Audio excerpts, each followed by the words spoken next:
వైఎస్ఆర్సీపీ అభ్యర్థులకు ఇచ్చే ధైర్యం మీకుందా అని అడుగుతా ఉన్నా.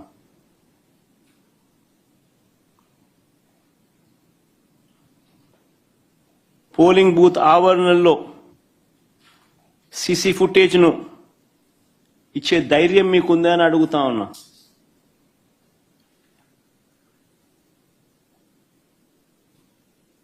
ఎవరెవరు బయట నుంచి వచ్చి ఎలా ఓటేశారో, ఎలా బూతులను ఆక్రమించుకున్నారో, ఆ ఆక్రమించుకుంది ఎవరో కూడా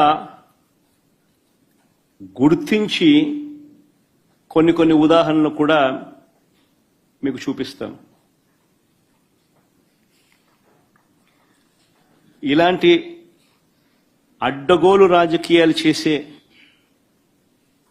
నాయకుడిని లీడర్ అనరు, మాబ్స్టర్ అంటారు,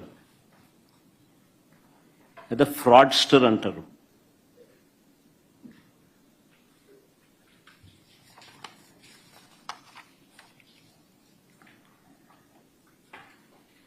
ఉదాహరణ నేను చెప్తాను.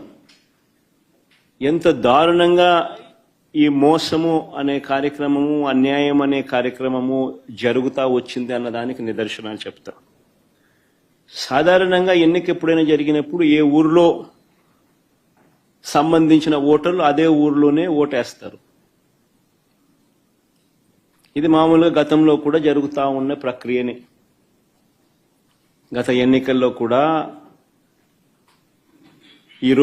ఈరోజు ఏదైతే బూతులు ఏదైతే ఉన్నాయో, ఓటర్లు ఏదైతే ఉన్నారో, ఊర్లు ఏవైతే ఉన్నారో, ఆ ఊర్లకు సంబంధించిన ఓటర్లు ఆయా ఊర్లలోనే, వారి ఊర్లలోనే గతంలో కూడా ఓట్లు వేస్తా వస్తున్నారు.